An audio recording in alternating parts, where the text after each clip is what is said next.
Hello, my charms. Thank you so much for coming back. We are almost at 200 subscribers. And what can I say? What can I tell you rather than thank you so much? Thank you, thank you, thank you. Continue sharing, continue commenting. Give me your positive feedbacks. I love it. And tell a friend, tell a friend, tell a friend. If you're new here, welcome to Lily Katule channel. Here we keep it real and share positive vibes. I share content on motherhood, beauty and motivation. So if this is your kind of content, kindly subscribe, hit the notification bell so that every time I upload new content you might be notified.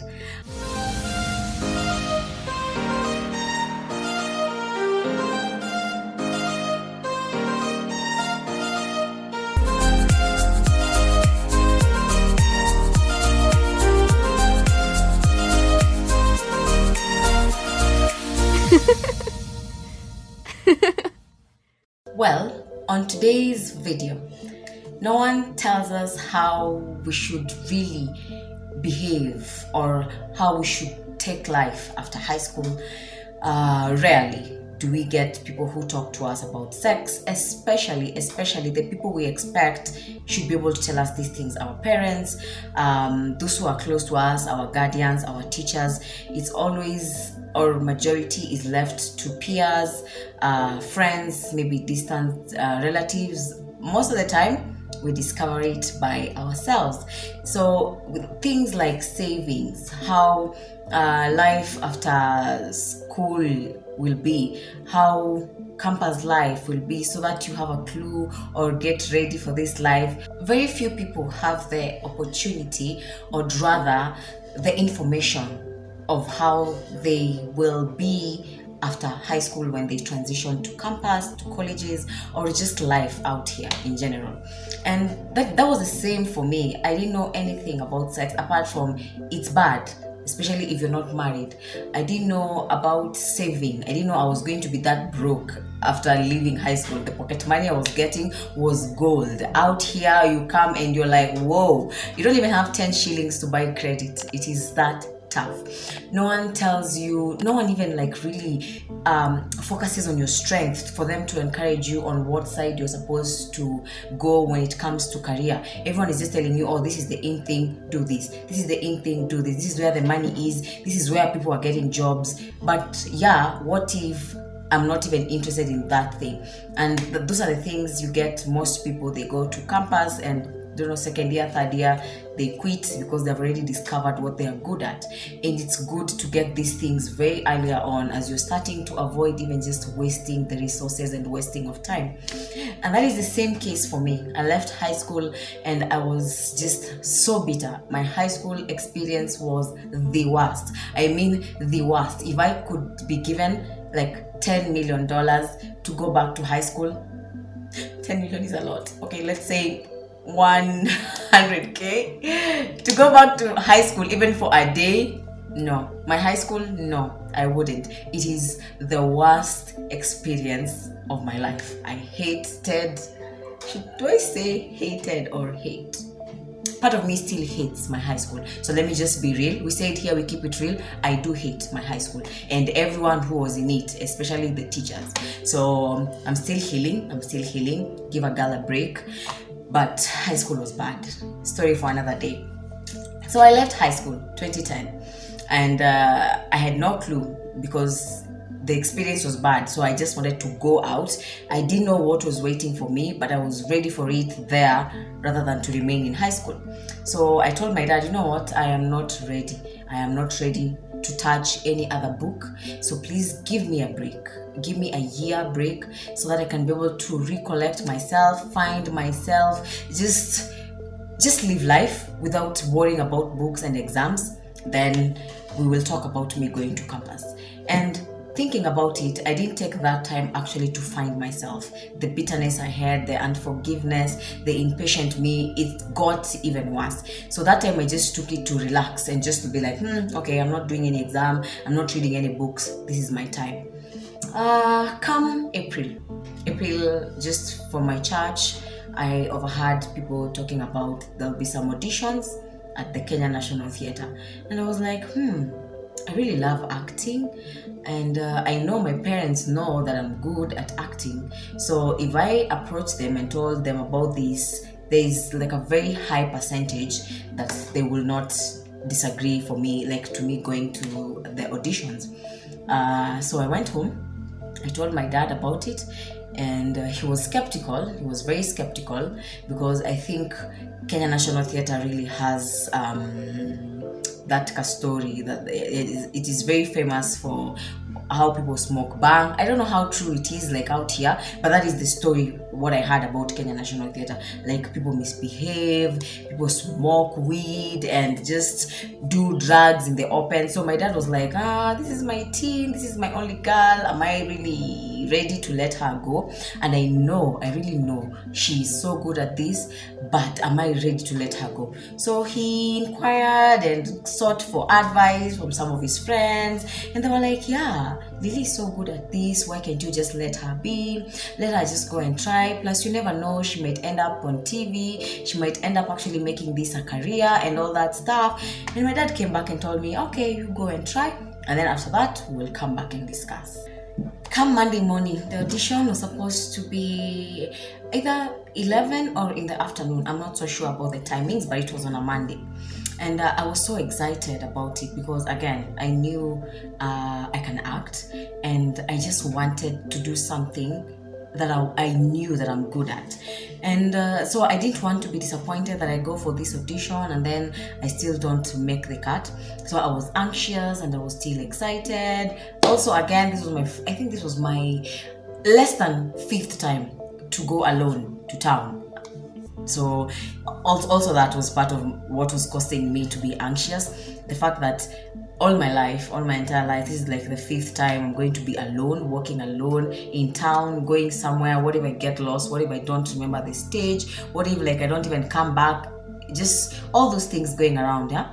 So I got there, and I got there around 9, and I think I was among the first people. We actually stayed for so long. And by the way, Kenyans, African timers, you're told the audition will start at 9, wait for it at 12 p.m.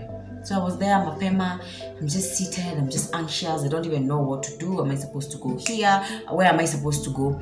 So I think people started streaming in, and that was around 11. So Nico like, okay, it's okay, but at least nimekuja mapema, plus I had written my name, so I think I'll be among the first people to be called. And yeah, so it happened. We went through the auditions.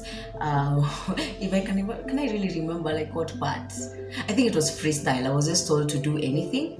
I think I remember doing my mom was dead, so I was acting like the daughter, and I just found my mom has dropped down, so all that stuff. So after that, I also think because I did it in English, so they told me also to do it in Kiswahili. So apart from that, yeah, so we weren't told to go home, so we were told to just remain hapo kando, we wait. After the auditions, I think it was around 3, all the auditions. So someone comes with a paper, akatuambia, so these people should remain behind, the rest waende. So that is where now your chest is beating so fast, and you're just wondering, am I going to be the ones who are going home, or am I going to be the ones who are remaining? And I was so happy when I had my name for those who are going to remain behind.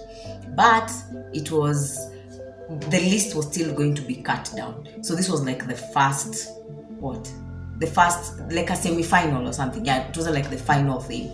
So we were told, we still need you guys to act, and so that we can narrow down. And that is when now we were told what the audition was going to be about. So it was going to be for set books. And I remember that time, for me, I did Utengano, I did The Enemy of the People, there was Kifo Kisimani, what else was there?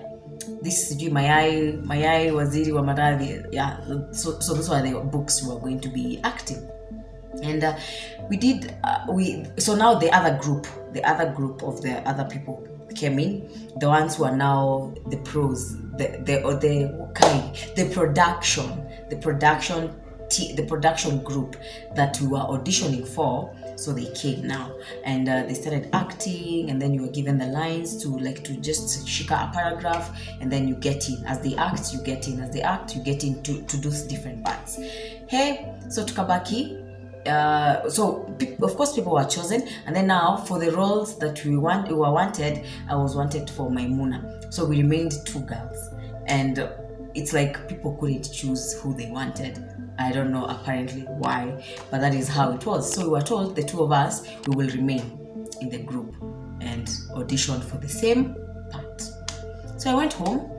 I was happy. I was so excited that, oh my goodness, I'm going to be acting. And then I remember also these actors used to come to high school, go act those books. So I was like, woohoo! Now I'll be going to high schools and all that stuff. I was so happy. I was so in my head. I thought like, it's so much money, and I'm going to be this famous actress, and I'll have this money, and I won't even go to campus, and I will buy.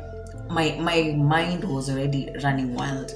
So I went home, told my mom, my dad, they were happy. And then my dad was like, okay, so what happens to school? And I was like, you know what, let me just go and know how long this performance is going to take, because again, you have to travel to different high schools. So let me see how long it's going to be. Then immediately after, we'll either get in just during the last quarter of the year, or the coming year.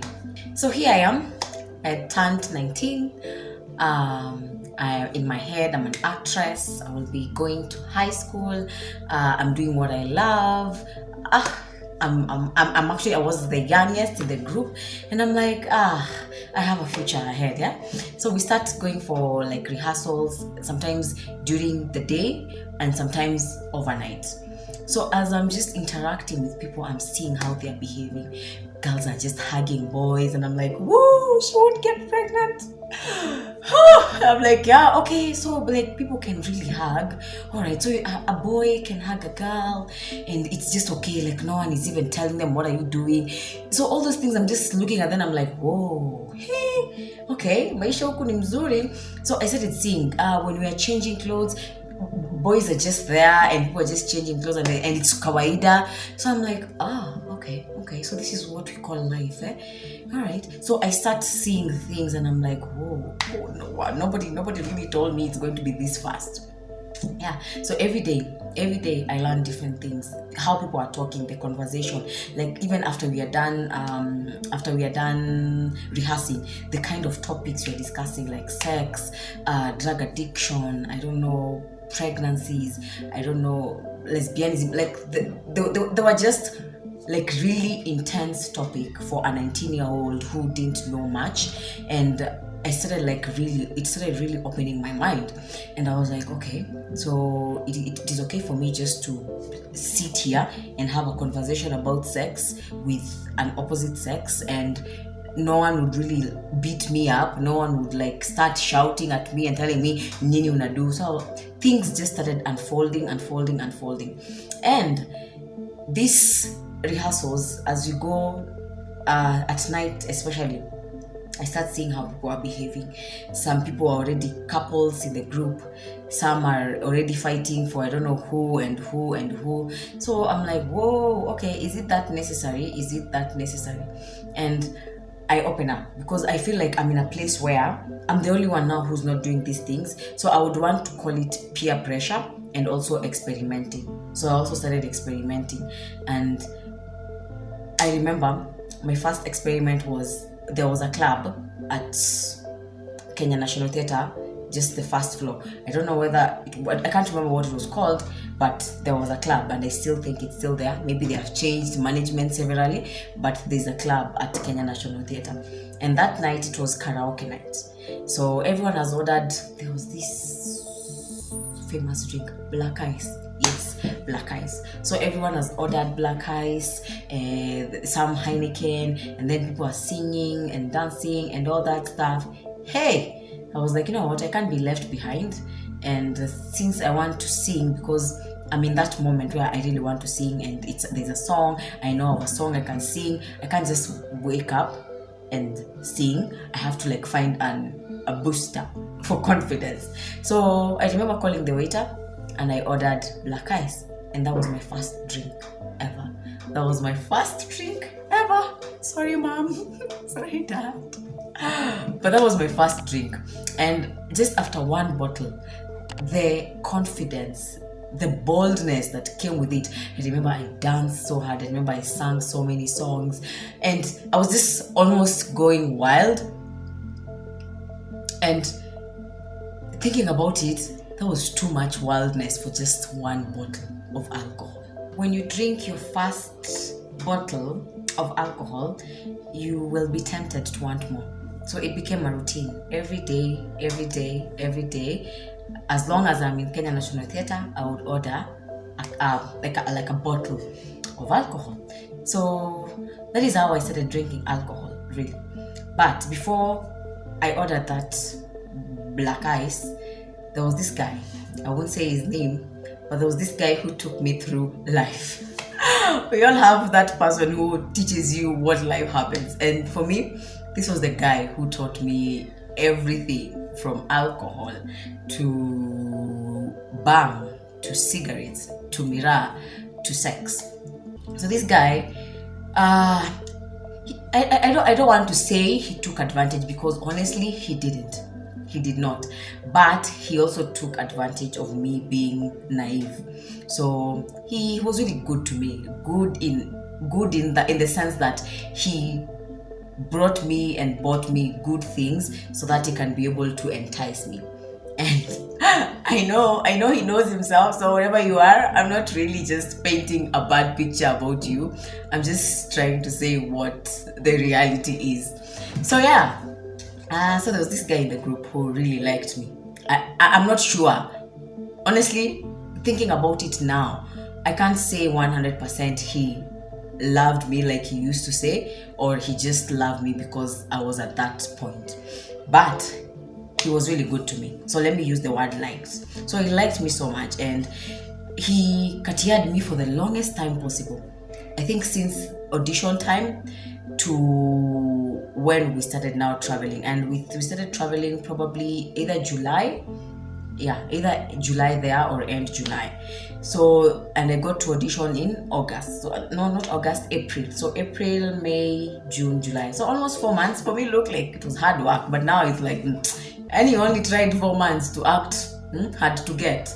But anyway, in life. So this guy alinikatia yake yote, and he would come at night, bring me bajias kutoka Sanford, famous Sanford, bring me chipo, bring me chocolate, bring me ice cream, the famous lifestyle when lifestyle was lifestyle. Oh my goodness, like I just had the bomb. The life there was just awesome. If I didn't have supper, I knew someone would sort me supper. If I didn't have transport, I knew someone would sort me transport. Life was just good.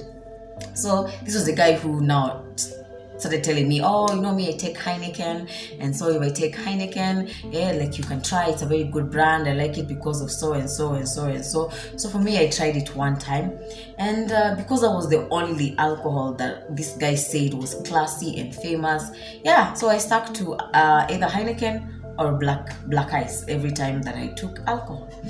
So it came to now traveling time, where now we are done with the rehearsals. It's time to do the deed.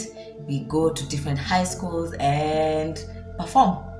And this is when life got to life. The innocent me, that is where everything broke. Like that is where I lost. I don't want to say I lost myself, but that is where I lost my innocence, my naivety, my just the innocence that I had, the angel me. I didn't become a devil, of course, but I became different. Even how I was talking was totally different. Even my thinking now was different. I had boys in my mind, I had sex in my mind, I had alcohol in my mind, I had partying in my mind. So we were traveling, and I don't know where we were traveling to, because I traveled so many places. So this is now the time where I started becoming more confident in being alone and traveling alone, because again, I never used to go anywhere alone. So here I am, I'm traveling in a group of young people. We are going to from Meru to Embu to Kisumu to Kambani to like Eastern, everywhere. Like we almost did 6 or 7 provinces, and by that time we had 8. So yeah, so life was good. I'm more confident. I could go home alone. I could even come back at night because now I know different places. So this guy, he used to smoke, and he used to smoke Dunhill. Why am I endorsing all these people? Goodness. All right, but we'll have to say it. He used to smoke that brand of cigarettes, and one day he told me, "Do you want to try?" And because I wanted to look cool, because I also wanted to satisfy my curiosity, I told him, "Yeah, why not?" And I took a puff, and that was my first time I did cigarettes, and I became addicted to them, that I could smoke a pack a day. And actually I used to carry cigarettes in my handbag, and honestly thinking about it, I'm just like, what happened to me? Because that was intense. Like, smoking cigarette is intense. I think we normally think alcohol, okay, we can give it, but smoking cigarette for a woman, it's a bit intense, especially for me. Like, for me, it's intense. But I used to smoke cigarette.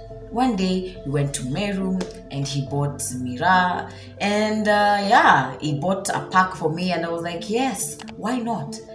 And I did it, and that was also my first time to do what? To try cats.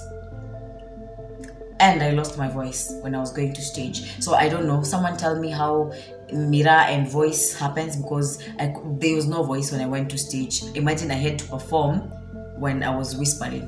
So it's that bad. So now I was a frequent user of alcohol, a frequent user of cigarette, and Miraa once in a while. And of course, did I smoke bang? No, I didn't smoke bang there. Bang was in campus. But these three, and random clubbing all the time. So that is what, like, I could get from Kenya National Theatre. Well, we traveled for quite some time until either end of September or early October. And of course, most of the campuses around do their intake in September. So the September intake passed me, and I couldn't join campus then. But that is how I joined acting at the Kenya National Theatre, and that is just how it died. I couldn't continue with it again because no one told me that I'm good at it. No one encouraged me to go after it. Like, there was no advice for it. So for me, since I was doing it to pass time, and I was doing it because also I enjoy acting, I didn't know there was really a future for me there. Especially when I got in and I started seeing the payment. So no one even told me that, you know what, Vumilia, these things happen, ama, like, just get yourself creative, how you can climb. No. So after I saw the pay was bad and we were done, like the travels, me nikachomoka, and my mind now went back to getting to campus. But by the time I was getting to campus already, the person I was now was totally different from the girl who got into Kenya National Theatre day one. I had learned so much, and I was no longer innocent. Sadly, I was no longer innocent. So that is how I got introduced to life, and it was a boom, like everything at once: sex, alcohol, cigarettes, cats, clubbing, like everything there and then. Hakuna kubembelezwa. Yeah, so do I think if somebody who was close to me talked to me about such things, maybe I would have turned out different? A bigger percentage, yes, because I would clearly have known what is sex and why is it bad at a certain time. I would have known, like, why people say let us not take like alcohol is bad, do not smoke, I don't know, like, just drugs. If somebody very close to me, somebody I expected, they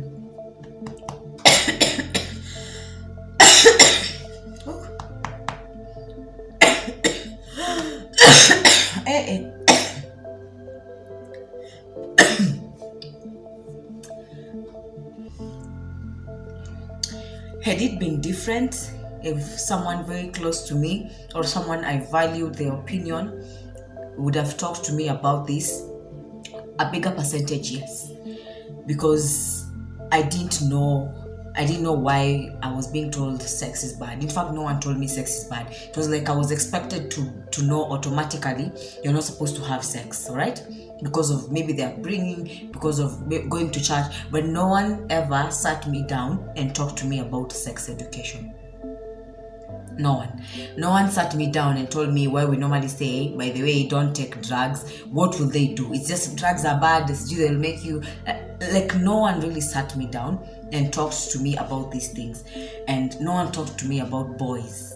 So I was just learning, and I was just experimenting and learning on the way that, but this is not for me, this is bad, this can actually like make your life messed up and stuff like that. So if someone had talked to me about it, probably I would have done them a little bit later than how soon I did it. So yeah, other than that, I'm here, and it's in the past. It's things that we learn about ourselves. It's things that we do when we were childish, and we get to grow past that and forgive ourselves and move on. Yeah, but I'm happy I went through also that time, because I feel like if I went through those things that I went through probably in my 20s, then that would have been a little bit later and even worse. So I'm glad that I went through it earlier, because by the time I was going to campus huko mbele mbele, then I already knew what it is and how bad it can get. So there's also good and bad in everything. So I hope you really enjoyed the video. I hope that you can also share how this life, you are not ready for this life immediately after high school, so that I can be able to read and listen to your feedback and comments. Feel free to share how this life, you are not ready for this life immediately after high school, the brokenness, just everything that goes around, the pressure, the peer pressure, the societal pressure. I would really love to hear and listen from you, so that we can also just get to learn from one another, and know that you are not alone in this. You're not the only person who did some certain things that you consider childish immediately after high school. Until next time, thank you so much. Remember to subscribe.